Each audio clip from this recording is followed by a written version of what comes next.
Good morning. আশা করব তোমরা সবাই খুব ভালো আছো আর সুস্থ আছো। আমিও খুব ভালো আছি। আজ হচ্ছে 30শে মার্চ, রবিবার।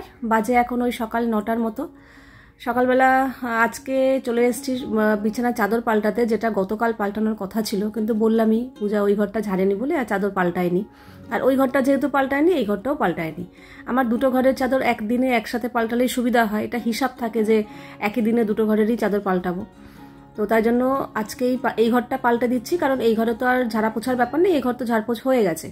আজকে ওই ঘরটা পূজা ঝাড়পোছ করবে, মানে ওই ফ্যানগুলো পরিষ্কার করবে, তারপরে ওই ঘরের চাদরটা পাল্টাবো। আগে এটা পাল্টে দিই, কারণ তাতানকে ওই ঘরে পাঠিয়েছে, যে তুই ওই ঘরে এখন পড়তে বস, এই ঘরটা কমপ্লিট করে নি, তারপর তোকে ডাকবো। তারপর ওকে এই ঘরে নিয়ে এসে তারপর আমি রিল্যাক্স, তারপর পূজা যখন আসবে ওই ঘরটাও পরিষ্কার করবে। যাই হোক, আজকেও সকালবেলা 6টার সময় ঘুম থেকে উঠে পড়েছি, কারণ এখন আর না দুদিন ধরে, এখন আর বলবো না, 2 দিন ধরে আবার আমি রাতটা জাগছি না। তোমাদের মধ্যে এখন হয়তো অনেকেই বলবে তোমার তো কোনো ঠিক নেই, কোনোদিন জাগো কোনোদিন জাগো না, কোনোদিন এটা করো কোনোদিন ওটা করো, সব কিছু 2 দিন 3 দিন করেই তোমার হয়ে যায়। আসলে কি বলতো, পরিস্থিতির মানে অনুযায়ী, পরিবেশ অনুযায়ী, সবার বাড়ির পরিবারের সদস্যদের ডিমান্ড অনুযায়ী সমস্ত কিছু মাথায় রেখেই আমাকে আমার সারাদিনের কাজকর্মের রুটিনটা সেট করতে হয়।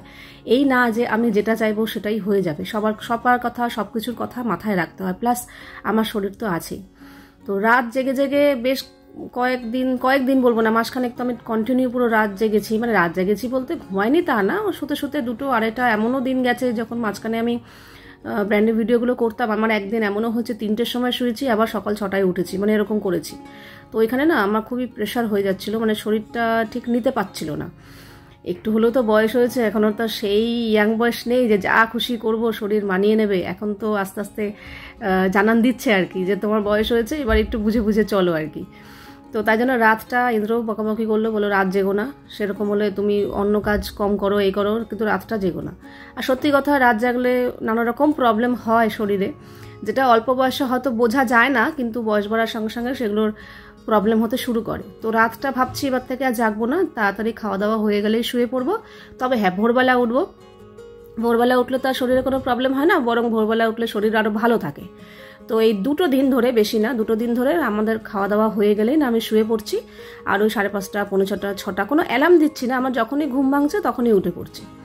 তো আজকেও আমি 6টা বাজতে 5 মিনিট না 10 মিনিট বাকি এরকম উঠে পড়েছি। উঠে আমার যে ইউটিউবের কাজ থাকে সেটা পরে করেছি, আগে আমি বাসি কাজটা সেরে নিয়েছি, সেরে তারপরে ইউটিউবের কাজটা করেছি, করে তারপরে এই তো কাজকর্মে হাত দিলাম। ওই ঘরটা হয়ে গেছে, ডাইনিংও বাসনকোসন জায়গা মতো রেখে দিয়েছি, পূজা এসে মাজবে। আর এই যে আজকে এই ঘরের ফ্যানটা, তারপর ঝুল ঝাড়বে, তারপর বক্স খাটের নিচটা পরিষ্কার করবে। ওই ঘরের বক্স খাটের নিচটা না বেশি নোংরা হয়, জানি না কেন। তাতান পড়াশোনা করে, ওই পেন্সিলের ইগুলো পড়ে থাকে, জানি না কেন ওই ঘরটা প্রচণ্ড নোংরা হয়, খাটের তলাটা। এই ঘরটা অতটাও হয় না, কিন্তু এই ঘরে হয় হচ্ছে ধুলো, জিনিসপত্র কিছু থাকে না, কিন্তু ওই ঘরে প্যাকেট পুকেট প্লাস্টিক আসলে তাতান মনে এদিক থেকে এদিক ওদিক ফেলে, কিংবা বিছানায় পড়ে থাকে, হাওয়াতে গিয়ে নিচে পড়ে, এরকম হয়। আর তাতান তো এই ঘরে থাকে না, তো এই ঘরের নিচটা নোংরা টোংরা কিছু নেই, শুধু ঝুল, মোটা মোটা সব ঝুল হয়ে রয়েছে। তো সেগুলোই ও পরিষ্কার করে দেবে ঝেড়ে পুছে, আর তারপরে আমি চাদরটা পাল্টাবো। তো আজকে আবার রবিবার, তাতান বায়না করেছে যে ম্যাগি খাবো। আমি বললাম এই তো 2 দিন আগে ম্যাগি খেলি, বলছে ওটা তো গত রবিবারের ম্যাগিটা খেয়েছি, এই রবিবারের ম্যাগিটা কি হবে। গত রবিবার আমাদের বাড়িতে ছিলাম তো ম্যাগি খাইনি, তো সেটারটা ওই দিন খেলো। মানে ম্যাগি খাওয়াটা মানে একদম হিসাব। আমি বলেছি সপ্তাহে একদিন, ওটা একবারে ধরে নিয়ে গেছে, কিছুতেই খাবে না অন্য কিছু। তাই জন্য বাধ্য হয়ে ম্যাগি করে দিলাম, তবে পুরোটা খেতে পারেনি, লাস্টে আবার ওই 2-3 চামচের মতো রেখে দিয়েছে, ওটা আবার আমি খেয়ে নিয়েছি। তো ওকে এই ঘরে নিয়ে এসেছি, আমি যেহেতু এই ঘরে পড়তে বস, ওই ঘরটা ফাঁকা থাক, পূজা এসে ঝাড়বে। আর আমি আজকে কেমন কিছু করিনি, আর তাতান যেহেতু ম্যাগি খেলো, না তাহলে আর কিছু করবো না, আগের দিনের ব্রেড রয়েছে, তো একটু দুধ গরম করলাম। প্রথমে ভাবলাম ডিম দিয়ে খাবো, তা ভাবলাম না, কালকে রাত্রেও ডিম দিয়ে খেয়েছি, আজকে আর ইচ্ছা করছে না। আজকে একটু দুধ গরম করে দুধ দিয়েই পাউরুটি খেয়ে নিই। পাউরুটিগুলো ভালো করে সেঁকে নিলাম। আমার দুধ পাউরুটি খেতে বেশ ভালোই লাগে। ভালো লাগে বলে এই না যে রোজ রোজ খাবো, ভালো লাগে, মানে মাঝে সাঝে খাওয়া যায় আর কি। তো চলো আমিও খাওয়া দাওয়া করে নিই, অনেক সকালে উঠি তো এখন বেশ টাইম মতোই খিদে টিদে পেয়ে যায়। আমার ব্রেকফাস্ট সারা হয়ে গেছে, এবার আমি সবজিগুলো কেটে নিচ্ছি এখানটা দাঁড়িয়ে দাঁড়িয়ে, কারণ পূজার ওই ঘরটা প্রায় ঝাড়া কমপ্লিট হয়েই গেছে। ওই ঘরটা হয়ে গেলে ও এখানে সে বাসন মাজবে, কাজে আমি এই জন্য সবজিপাতি নিয়ে ওইখানে আর গেলাম না। সব থেকে সুবিধা তো হয় আমার রান্নাঘরটা দাঁড়িয়ে দাঁড়িয়েই কাটলে। তো যেহেতু এসে বাসন মাজবে তাই জন্য আমি এখানেই সব সবজি নিয়ে বসলাম। বলো না, সময় নষ্ট করে লাভ নেই, ঘর টর না মোছা পর্যন্ত আমি যে স্নান করে পুজো দেবো সেটাও পারবো না, কাজেই সবজিগুলো কেটে এগিয়ে রাখি। আজকে বেশ কিছু সবজি আমাকে কাটতে হবে, কারণ ফ্রিজ খুলে আমি যা যা সবজি অল্প অল্প করে অনেক কিছুই সবজি ছিল সব কুড়িয়ে কাচিয়ে বার করেছি। এখন আর ফ্রিজে কিছু সবজি নেই, না নেই বলতে ওই গাজর ক্যাপসিকাম এইসব রয়েছে, কিন্তু এমনি কোনো আর সবজি নেই। যা যা ছিল সব বার করেছি, করে সব কেটে নিয়েছি। কেটে কুটে সবজি সব ধোয়া হয়ে গেছে, মানে সবজি কাটাকুটির কাজটা হয়ে গেছে, ওটা অনেক বড় কাজ হয়ে গেছে, অনেকক্ষণই সময় লেগেছে সবজি কাটতে কাটতে। পূজারও এই ঘরটা ঝাড়পোছ হয়ে গেছে, তারপর আমি এখানে চলে এলাম, মানে না বিছানার চাদরটা পাল্টে দিই। আর গত 2 দিন ধরে না আবার একটু বেশ ভালো গরম পড়েছে। জানি এই গরম কিছুই না, এর ডবলের ডবল গরম পড়তে চলেছে বৈশাখ জ্যৈষ্ঠ মাসে, কিন্তু 2 দিন আগে পর্যন্ত না সেরকম একটা, হ্যাঁ বাইরে রোদের তাপ ছিল ঠিকই, কিন্তু ঘরের ভেতরে না অতটা গরম আমি মালুম পাচ্ছিলাম না।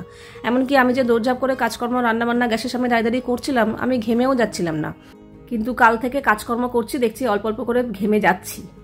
যাই হোক, ঘরের সকালের যা যা কাজকর্ম থাকে সমস্ত কিছু সারা হয়ে গেছে, এবার দুপুরে শুধু রান্নাবান্নার পালা। তো আমি চলে গেলাম স্নান করতে।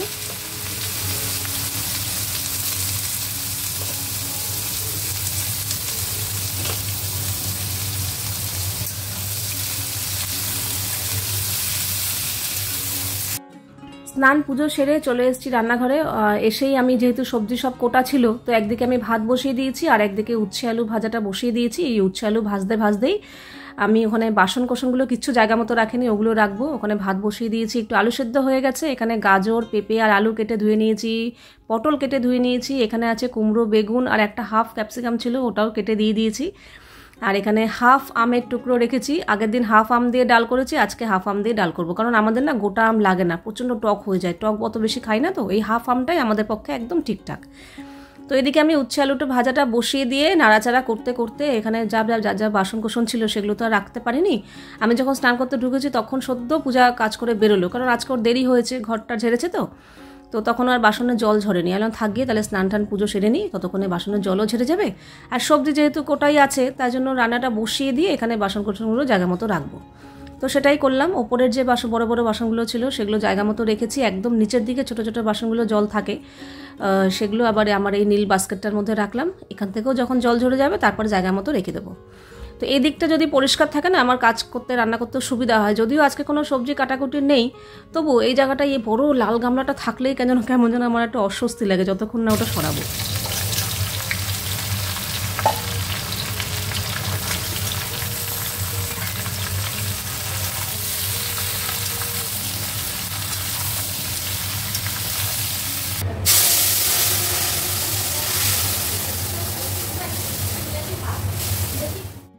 তো এই তো 2টোর মতো বাজে, আমার রান্নাবান্না কমপ্লিট। এখানে উচ্ছে আলু ভাজা করেছি আজকে, সব খাবার টেবিলে নিয়ে এসেছি। আর এই যে যা সবজি ছিল সব বললাম না অল্প অল্প করে বার করেছি, যেটুকু সবজি ছিল সবই একেবারে সব মেশানো একটা তরকারি করে ফেলেছি।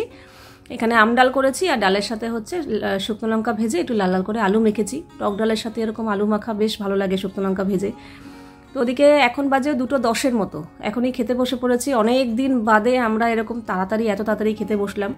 আজকে আমি সকালের দিকে মোটামুটি ভালোই কাজকর্ম করেছি, তা সত্ত্বেও আবার সব মেশানো সবজি কেটে রান্না করার সময় লাগে বেশ, তো সেটাও হয়ে গেল। এত তাড়াতাড়ি যে হবে আমি ভাবতেই পারিনি। আমি যখন স্নান পুজো সেরে রান্নাঘরে ঢুকলাম তখন বাজে 1:45 মতো। তো যেহেতু সবজি কোটা ছিল তো তাই জন্য সময় লাগেনি। তার মধ্যে রান্নাটা বসিয়ে দিয়ে আমি বাকি কাজকর্মগুলো করেছি, তো টাইম মতোই হয়ে গেছে। আমাদের 2:30টার মধ্যে সবার খাওয়া দাওয়া কমপ্লিট হয়ে গেছে। তো চলো, তাতান আবার এখানে ভাত বাড়ছিল, তো খাওয়া দাওয়া করে একটু রেস্ট করে নিই। আজকে আমাদের খুব তাড়াতাড়ি খাওয়া দাওয়া হয়ে গেছে, 2:30টার মধ্যে আমাদের খাওয়া দাওয়া কমপ্লিট হয়ে গেছে, তাই না? তোমার তো 3টে বেজে গেছে উঠতে। আমি তো বসেছিলাম ওই আমার টক ডাল না আলাদা করে নিয়ে চেটে খেতে বেশ ভালো লাগে, তো ওইটার জন্য আমার দেরি হচ্ছে। নর্মালি বাবাই কিন্তু 2:30টার মধ্যে খেয়ে উঠে পড়েছে। তোর 3:30, কিন্তু বাবাই 2:30টার মধ্যে খেয়ে উঠে পড়েছে। আমরা 2:10 বাজে তখন তুই ভাত বাড়ছিলিস, আমি বললাম কটা বাজে, দেখলাম 2:10। তাহলে এত তাড়াতাড়ি হয় না, তোমার খাওয়া উচিত না। আমি নিয়ে বসেছি। তুমি খাবে না তো? গলে যাচ্ছে। খাবো তো। এই আইসক্রিমটা আনার পর এই প্রথম আমি নিলাম, কালকে দেওয়ার পর আমার একটু লেট করে থাকতো না, কারণ আমার হাতে পড়লে পুরো শেষ করে দিলাম। আমার একটু ইচ্ছা করলো কালকে দেওয়ার পর না আজকে আমি একটু খাই, এরপর আর বেশি নেই। তারপর দেখা গেলো আমার কপালেই জুটবে না। এই কি বলতো, আমার না মুডে খায় যে আজকে ভালো লাগলো খেলাম, নাহলে খেতেই যে হবে ওরকম কোনো ব্যাপার। আইসক্রিমটাকে বেড়ে মানে ঢেলে ওইখানে রেখে ক্যামেরা সেট করছে এই করছে, আমার কন্ট্রোলই হয় না। কি করে তুমি? আমি না এত পুরো আইসক্রিম খেতে পারি না, দাঁত শিরশির করে, একটুখানি হালকা ঠান্ডাটা কেটে গেলে তারপর খাই, ওই জন্যই কথা। তুমি কি পুকুর বানিয়ে খাবে নাকি? দিয়ে দাও, আমাকে দিয়ে দাও। সর এখান থেকে। তাতার না আইসক্রিম খেতে খুব ভালোবাসে। যাই হোক, তো আইসক্রিম খেয়ে আমি ভাবলাম কি সময় আছে, আমার ওদিকে আটা মাখা হয়ে গেছে, রাতে শুধু রুটি করলেই হয়ে যাবে, কারণ সব মেশানো তরকারিটা আছে, ওটা দিয়ে রাতে রুটি খাওয়া হবে। ওদিকে তাতান পড়তে বসেছে, আর আমি ভাবলাম আজকে এই শোকেসটা আমি একটু পরিষ্কার করি। অনেক দিন ধরে মাথায় রয়েছে, শোকেসটা একটু অগোছালোও হয়ে গেছে। এখানে বেশ কিছু জিনিস আছে যেগুলো ফেলার আছে, রাখার আছে, দেখে দেখে রাখতে হবে। প্লাস শোকেসের ভেতরটা না বেশ কালো নোংরা হয়ে গেছে। এইবার লাস্টবার যখন শোকেস আমি পরিষ্কার করেছিলাম, আমি কিছু পাতিনি, মানে এমনি শোকেসের ওপর সব জিনিসপত্রগুলো রেখেছিলাম। তো আমি যখনই জিনিসপত্র আনতে যেতাম দেখতাম বেশ নিচটা না কালো কালো হয়ে গেছে। তো ভাবছি আজ করব কাল করব করে করে আর হচ্ছিল না। তো আজকে ভাবলাম না, আজকে তো শুধু রুটি করব, ওদিকে আটাটা মেখে রাখি, তাহলে কি হবে, যখন খাবার সময় হবে টটপট করে ভেজে ফেলতে পারবো রুটি। তার জন্য আটাটা মেখে ভাবলাম না এই কাজটা করে ফেলি। তো এই সব জিনিস পরিষ্কার করা মানে খাটনি হচ্ছে কি, সব জিনিসপত্র নামাও, আবার যখন পরিষ্কার হয়ে যাবে আবার সেগুলোকে জায়গা মতো তুলে রাখো, এই হচ্ছে সমস্যা। নাহলে পরিষ্কার করতে আর কতক্ষণ লাগে। খালি শোকেস যদি পেতাম, আসতাম, পরিষ্কার করতাম, ব্যাস হয়ে গেল। কিন্তু ওই যে জিনিসপত্রগুলো নামাও, তোলো।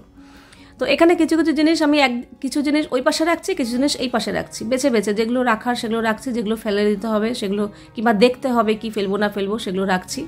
তো নিচটা পরিষ্কার করলাম, এই দেখো তোমরা দেখে বুঝতেই পারছো বেশ ভালো ধুলো নোংরা হয়েছে, কি করে হয় বুঝি না। তো একটু কাপড়টা না ভিজিয়েই মুছছি, এটা শুকনো কাপড় দিয়ে মুছলে মনে হচ্ছে উঠবে না, তার জন্য কাপড়টা ভালো করে ভিজিয়ে চিপড়ে তারপরে মুছছি। আগে নিচটা করে নিই, তারপরে এই ওপরটা করবো। আরও তারপরেও যদি সময় থাকে নিচের যে জায়গাটা আছে ওটাও করব। কিন্তু মনে হয় না এতটা সময় পাবো বলে, কারণ এগুলো খুঁটিনাটি কাজ তো, এগুলো করতে বেশ সময় লাগে। তো চলো আগে পরিষ্কার করে নিই, তারপরে দেখবো পেপার পাতবো, এখানে পেপার পেতে তারপরে এবার জিনিস রাখবো। তো চলো এই কাজ করতে করতে তোমাদের সাথে একটু কিছু কথা শেয়ার করি। তোমাদের মধ্যে এর আগের দিন যখন মামি জুই ওরা এসেছিল, তোমাদের মধ্যে দু একজন কমেন্ট করেছো যে জুই কি একা আসতে পারে না, সবসময় মাকে নিয়ে আসতে হয়। তো আমি একটা কথা বলি, মাকে নিয়ে কেন আসবে না? জুই হচ্ছে ওর বাবা মার একমাত্র সন্তান, একমাত্র মেয়ে। আর মা মেয়ের বন্ডিংটা যে কি হয় সেটা তো আমি জানি। আমার সাথে আমার মায়ের যেমন বন্ডিং, আমার সাথে আমার মেয়ের যেরকম বন্ডিং, কোথাও গেলে আমি আমার মার সাথে যাই কিংবা মেয়েকে নিয়ে যাই, তো মা মেয়ে একসাথে থাকবে, একসাথে যাবে, এটাই তো খুবই স্বাভাবিক। তার মধ্যে ওর শ্বশুরবাড়ি বাপের বাড়ি একদমই কাছাকাছি, মানে হাঁটা পথ, 2 মিনিটও লাগে না এই বাড়ি থেকে ও বাড়ি। কাজেই ও যদি কোথাও যেতে চায় মাকে নিয়ে যাবে, কিংবা মামি যদি কোথাও যেতে চায় মেয়েকে ডাকবে, এটাই তো খুব স্বাভাবিক, তাই নয়? তো কাজেই যখনই আসে মামি জুই একসাথেই আসে। আমিও বলি মামিকে নিয়ে আসবি, ও একা কেন আসতে যাবে, মাকে নিয়েই আসবে। তো জানি না এটা তোমাদের কেন অড লাগলো, আমার তো কিছু খারাপ মনে হয় না। আমিও কোথাও গেলে আমার মাকে নিয়ে যাই কিংবা আমার মেয়েকে নিয়ে যাব। তো এই হচ্ছে ব্যাপার। আর একটা কথা হচ্ছে, আচ্ছা চলো আগে দেখিয়ে নিই। এই যে মোটামুটি এইভাবে গুছিয়েছি ওপরটা নিচটা। তো আরও তো কিছু জিনিস রাখতে হবে, কারণ বেশ ফাঁকা আছে। তো এখন করলাম না, যখন যখন মাথায় যেটা ঢুকবে তখন তখন সেটা রেখে দেবো। মোটামুটি এইভাবে গোছালাম। মেন উদ্দেশ্য ছিল একটু পরিষ্কার করা, গোছানো নয়, পরিষ্কার করা। আর এই দেখো এখানে বেশ কিছু ঘড়ি উদ্ধার হয়েছে, 5খানা ঘড়ি, যেগুলো একটাও মানে সচল না, অচলে হয়ে গেছে, বহু পুরনো ঘড়ি এগুলো। তার মধ্যে থেকে 2টো ঘড়ি আমার খুবই পছন্দের ছিল যখন এনেছিলাম আর কি। এত সুন্দর না ঘড়ির বেল্টগুলো, এখনও খুবই ভালো আছে, চকচক করছে, ঝা চকচক করছে। কিন্তু ঘড়িগুলো নষ্ট হয়ে গেছে, আর এই ঘড়ির পেছনে আর পয়সা নষ্ট করব না। এমনিতেও ঘড়ি পরার আমার অভ্যেস নেই, ঘড়ি খুব একটা পরি না। যদি ঘড়ি পরার নেশা থাকতো তাহলে হয়তো এগুলোকে আবার ব্যাটারি ট্যাটারি ঢুকি কিংবা যাই হোক সারাই করতাম। ঘড়ি পরার অভ্যাস নেই তো, তাতানো খুব একটা ঘড়ি পরে না। আর এখন স্মার্ট ওয়াচ হওয়াতে এখন তো ওইটাই পরা হয় আর কি, এগুলো আর পরাই হয় না। কাজে এ আর রাখবো না, তো ফেলেই দেবো ভাবছি। ঘড়িগুলো কত সুন্দর না দেখো। আর একটা জিনিস হয়েছে, সে হচ্ছে এতগুলো নেল পলিশ পাওয়া গেছে। এবার এগুলোর মধ্যে কোনটায় আছে, কোনটায় নেই, কোনটা কম, কোনটা বেশি, এগুলো দেখতে হবে, যেগুলো দেখার এখন আমার সময় নেই। এগুলো তাতানের এই বইয়ের টেবিলের এখানটা রাখলাম। তাতানকে কালকে বলবো তুই একটু দেখ কোনটা আছে কোনটা নেই, যেটা রাখতে হবে, যেটা ফেলে দিতে হবে। মোটামুটি এই যে এতগুলো হচ্ছে আমাদের নেল পলিশের কালেকশন, সেটা কালকে তাতান দেখে বাকিটা রাখবে। তো চলো এদিকে কাজ হয়ে গেল, এবার যাবো রান্নাঘরে। শুধু রুটি করবো ভেবেছিলাম, কিন্তু ইন্দ্র আবার বলছে শুধু সবজি দিয়ে রুটি করবো। ওর আবার রুটির সাথে একটু মিষ্টি, একটু এটা সেটা হলে ওর ভালো হয় আর কি। এক সময় খেয়ে নেয়, কিন্তু হলে ভালো হয়। তো আমাকে বললো ডিম সেদ্ধ করো, তো ডিম সেদ্ধ বসিয়েছি। আর বললো শশা কাটো, আর হচ্ছে লস্যি করো। লস্যি এখন খাবে? বলছে হ্যাঁ, খাওয়ার পরে একটু ঠান্ডা ঠান্ডা লস্যি খাবো, তো মিষ্টির স্বাদও মিটবে প্লাস ঠান্ডাটাও খাবে। তো আগে ওগুলোই রেডি করছি, ডিম সেদ্ধ বসিয়ে দিয়েছি, এখানে লস্যিটা বানাবো, শশা কাটবো, তারপরে ওকে গরম গরম রুটি দেবো, ও খাবে আর তারপরে আমিও খাবো। আর তাতানের কিন্তু খাওয়া হয়ে গেছে। আমি যখন ওখানে শোকেস পরিষ্কার করছিলাম তখন 10টা সাড়ে 10টার মতো বাজে। তো ও বললো মাম খিদে পেয়ে গেছে, তাই বললাম তুই তো রুটি করতে পারিসই এখন, আমি এখানে কাজ করছি তো তুই তোর মতো রুটি করে খেয়ে নে। ও তো বেশ লাপাতে লাপাতে আসলো, নতুন নতুন শিখেছে না, বেশ আগ্রহ। তো ওর মতো ও যেই কটা খাবে সেই কটাই করেছে। দেখলাম পুরো পোড়া পোড়া রুটি করেছে, ও তো পছন্দই করে পোড়া পোড়া, আমাকে বলতো, আমি করতাম না, কিন্তু আজকে নিজের জন্য একদম পোড়া পোড়া রুটি করে খেয়েছে। আর এই যে এখানে হচ্ছে আমাদের ইন্দ্রবাবুর এই হচ্ছে ডিনার মেনু, একদম সুন্দর সাজিয়ে গুছিয়ে দিয়ে দিয়েছি, ওকে খেতে দিয়ে তারপর আমি খাবো। আর একটা কথা যেটা বলতে যাচ্ছিলাম, মামি জুইকে আমি চপ মুড়ি খাইছি বলে তোমাদের মধ্যে বেশ কয়েকজন বলেছো চপ মুড়ি খাওয়ালে। তো দেখো আমাদের আত্মীয়রা কিংবা আমরা অত কিছু তলাই না। আমিও যখন আমার মামা বাড়িতে যাই এরকম সন্ধ্যাবেলা, সেদিনকে রিসেন্ট গেছিলাম, তখনও মামি জুই সিঙ্গারা এনেছিল, সিঙ্গারা মুড়ি মেখেছিল, আমিও চপ নিয়ে গেছিলাম, সিঙ্গারা মুড়ি চপ খেয়েছি। তো এই নিয়ে না আমরা কালচার করতে পছন্দ করি না যে কেন চপ মুড়ি সিঙ্গারা খাওয়ালো, এগরোল চাউমিন খাওয়াতে পারতো, বিরিয়ানি খাওয়াতে পারতো, কিংবা আমাদের বাড়ি থেকেও যে ওরা চপ মুড়ি খেয়ে গেছে ওরাও সেটা নিয়ে কোনো রকমই করবে না যে কেন খাওয়ালো, কাজে আমাদের এরকম কোনো ব্যাপার না। আর তো এইটুকুই বলা ছিল। তো চলো আজকের ভিডিওটা এখানেই শেষ করছি, আবার দেখা হবে নেক্সট ভিডিওতে। তোমরা সবাই খুব ভালো থাকবে, love you all, good night and tata.